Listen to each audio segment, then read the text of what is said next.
Hello everybody and welcome to a special preview chunk of the Cheese Room podcast. This comes from episode 13, which is out now, which runs for about an hour and 7 minutes or so. The final 7 minutes is this bit, a preview for the Southampton game. So I'm putting this up there. It's an hour and a half to kick off. Knock yourselves out and put some comments below. I'm pointing, but you can't see me. This is only audio. Mr. Jolly, 5:30 a.m, Old Sydney town. On my way down to the pub. Let's get rocking. Yes, hello, and welcome to our Stat Corner. Out of the last 12 matches against Southampton, we've won 9, drawn 2, and lost only once. The 1-2 defeat at Whitehall Lane back in 2016. We've beaten them in all the games we played against them, with Pochettino as their manager. Since Poch took charge of Spurs, we played 8 games against his former club, Southampton, and we've won 5 of those, drawn 2, and lost only once. Last season, we drew them 1-1 away and won 5-2 at home, when Kane set the record for most Premier League goals in a calendar year. He scored a wonderful goal to complete his hat-trick.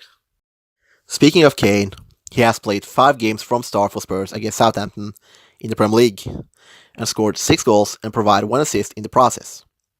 He also assisted twice in 2 matches for Millwall against Southampton in the FA Cup during the 11-12 season.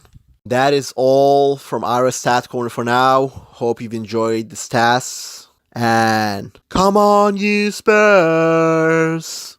We've done a lot of Arsenal and a lot of discussion topics, so we don't have a lot of time to preview the Southampton game. Probably that'll be a routine victory for us, and it'll make sense that we didn't spend much time on this retrospectively. But just briefly, HG, what do you expect to happen in the game, and who do you think will play or not play in this match? Well, given what we saw at the weekend, I suspect that a couple of players might have their chance to rest. So I think we'll see Winks. I think we'll see Lucas Moura.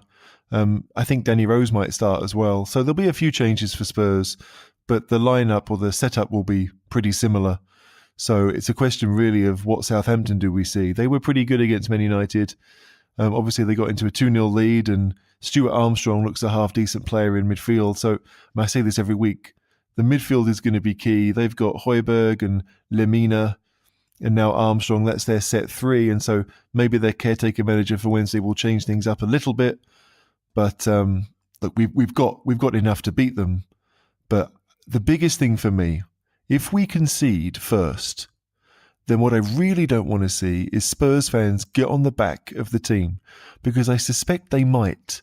After that Arsenal defeat, if we're down at half-time, there might be a few boos ringing around Wembley, and I hate that. Like, if you're going to go and make the effort to be there, and I'm assuming that Simon might be there as well on Wednesday night, like, you go and support the team. And so I really hope that we have a nice, comfortable win, at least by 2, so we can get the weekend out of the way and start focusing on the Leicester game at the weekend. But this Southampton game, if we don't win it, I suspect the Boo Boys might come back pretty quickly. Simon, are you actually going to the game, mate?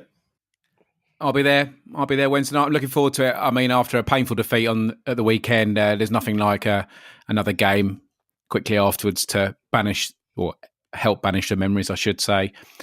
So I'm looking forward to it. I'm one of the. I might be in a minority now, but I enjoy Wembley.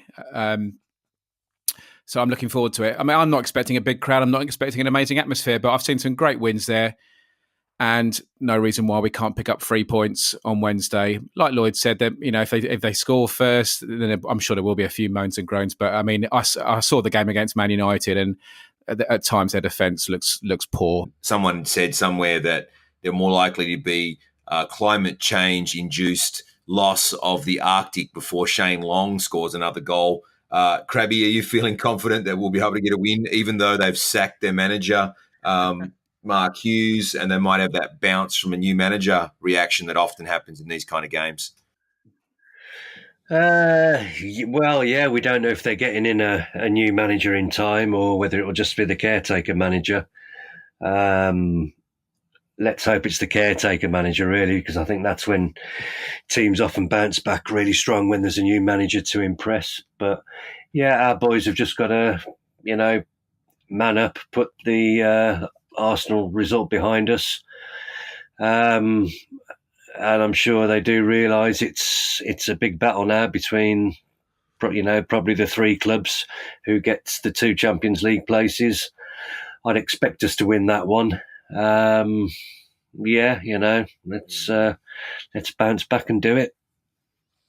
I just want to say that today Southampton were linked with the Austrian manager Ralf Hasenhüttl, who used to be at Leipzig when they got to the Champions League, and obviously living in Austria, I know a little bit about him. But the best stat about Mr. Hasenhüttl is that his surname literally means Little Rabbit Hutch. He is Mr. Little Rabbit Hutch, and whenever I hear the name, I have to laugh because like Hasen is obviously rabbits or hares, and then Hüttl would be a little hutch for rabbits. So that's a pretty cool name, and I don't know. Living here, it's funny. Little update since we recorded.